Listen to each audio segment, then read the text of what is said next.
예수의 이름으로 나는 일어서리라.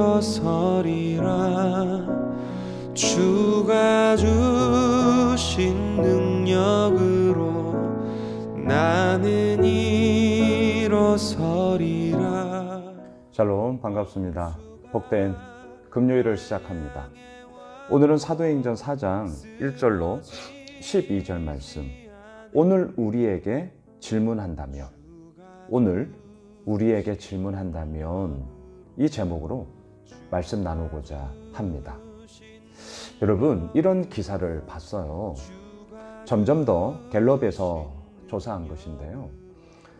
종교에 대한 사람들의 무관심이 급격하게 늘어났습니다.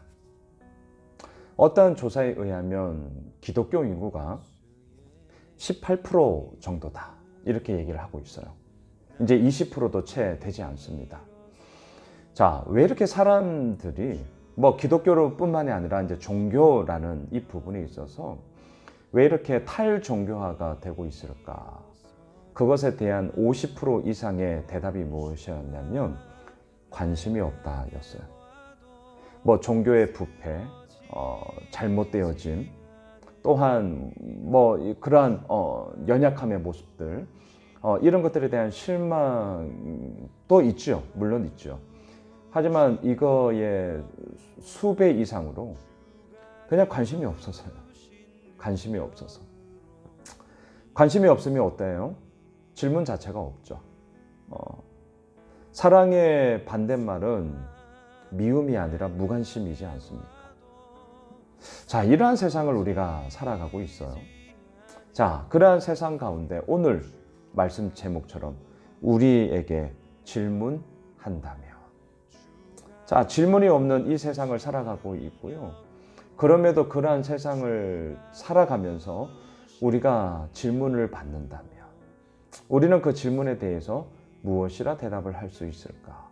또한 무엇을 대답해야 될까? 오늘 이것에 초점을 맞추고자 합니다. 나면서부터 걷지 못하던 자가 일어났습니다. 성전 안에 난리가 났습니다. 온통 모든 사람들의 초미의 관심사가 이루어졌습니다. 이 얘기를 리더십들이 들었습니다. 오늘 1절을 보십시오. 사도들이 백성에게 말할 때에 제사장들과 성전 맡은 자와 사두개인들이 이르러. 2절, 예수 안에 죽은 자의 부활이 있다고 백성을 가르치고 전함을 싫어하여. 3절, 그들을 잡음에 날이 이미 저물었으므로 이틀까지 가두었으나. 특별히 사두개인들은 천사가 없다, 부활이 없다, 이렇게 주장하던 자들이었거든요. 그런데 어떻습니까? 예수 안에 죽은 자의 부활이 있다, 이렇게 증거하니 자신들이 가지고 있던 의견과는 완전 대척점을 세우는 거죠. 힘이 있다 보니까 어떻게 합니까? 감옥에 가두었어요. 하지만 하나님의 말씀은 감옥에 가두었다고 해서 그거에 갇혀지지가 않죠. 4절, 말씀을 들은 사람 중에 믿는 자가 많으니 남자의 수가 약 5천이나 되었더라. 어마어마한 말씀의 역사가 이루어지게 됩니다. 여러분, 정치 또는 어떠한 일들에 있어서의 소위 민심, 여론, 이런 건 무시할 수가 없어요. 이들도 마찬가지였습니다. 이틀까지는 감옥에 가두었지만 사람들의 민심과 여론이요, 완전히 막 들고 일어나는 거예요. 그래서 어떻게 합니까? 마냥 가두어 둘 수는 없었어요. 5절, 이튿날 관리들과 장로들과 서기관들이 예루살렘에 모였는데, 이것을 일컬어 사내들인 공회, 이렇게 얘기를 합니다. 대제사장이 의장이었고요. 의원들은 70명이었어요. 그러니까 의장까지 합치면 71명으로 구성된 오늘날 국회다, 이렇게 그냥 생각하시면 됩니다. 이러한 종교회의를 통하여서 모든 결정을 내렸거든요. 자, 이들의 관심사가 어디에 있는지 보세요. 6절입니다. 대제사장 안나스와 가야바와 요한과 알렉산더와 및 대제사장의 문중이 다 참여하여 7절, 사도들을 가운데 세우고 묻되. 자, 이들의 관심이 보세요. 너희가 무슨 권세와 누구의 이름으로 이 일을 행하였느냐.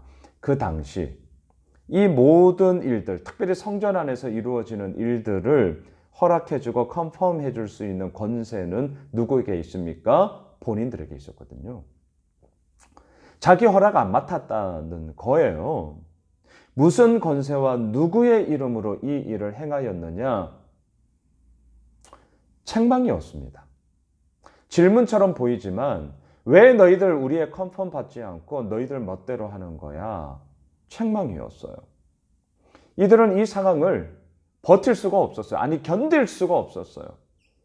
자기 자신을 완전히 깡그리 무시하는 그러한 것으로, 공격으로 이들이 받아들였기 때문이죠.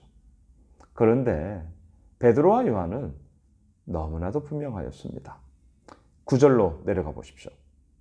만일 병자에게 행한 착한 일에 대하여 이 사람이 어떻게 구원을 받았느냐고 오늘 우리에게 질문한다면, 자, 이게 참 재밌는 부분이에요. 사도들의 관심은요, 무슨 권세와 누구의 이름으로 이 일을 행했니? 이 질문 가운데는 사실 질문이 아니라 책망이었다. 왜 우리 컨펌 받지 않고 니들 멋대로 하는 거야? 라는 책망이었다는 것을 베드로와 요한이 알았어요. 그래서 이들의 잘못된 부분, 이들의 잘못된 프레임 자체를 완전히 깨부시는 겁니다. 그래서 그들의 관심사를 다시금 정정시키는 거예요. 9절을 다시 보세요. 만일 병자에게 행한 착한 일에 대하여, 질문부터가 다르게 가는 거죠. 무슨 권세, 누구의 이름으로, 이렇게 질문했는 것을 교정하는 거죠. 병자에게 행한 착한 일에 대하여 이 사람이 어떻게 구원을 받았느냐고 오늘 우리에게 질문한다면, 이렇게 질문하라는 거예요. 이렇게 질문하라는 거죠. 이러한 질문을 우리들에게 한다면, 자, 대답은 무엇입니까? 10절. 너희와 모든 이스라엘 백성들은 알라.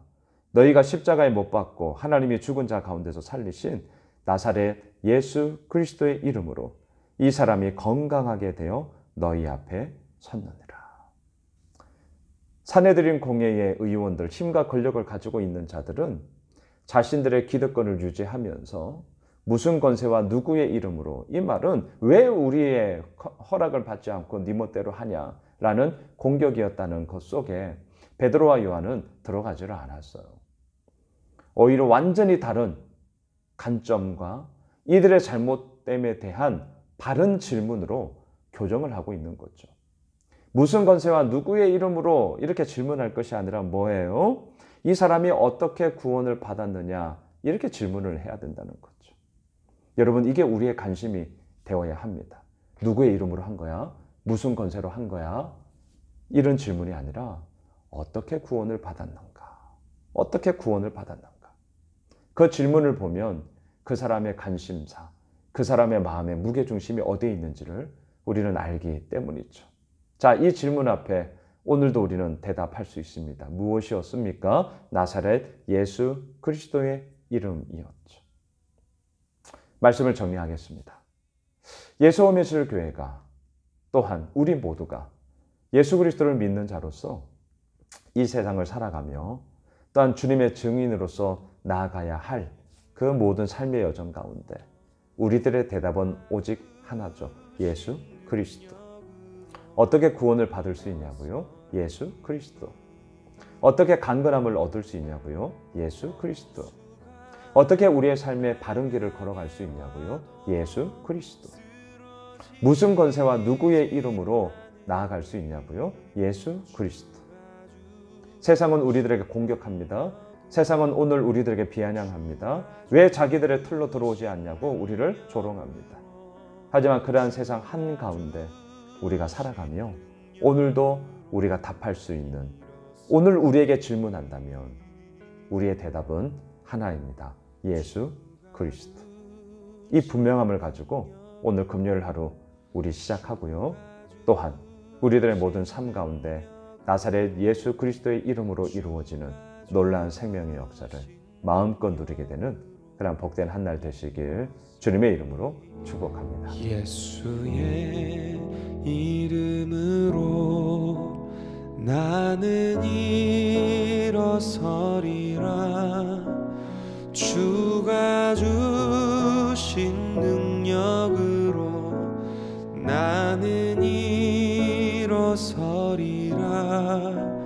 원수가 날 향해 와도 쓰러지지 않으리. 주가 주신 능력으로, 주가 주신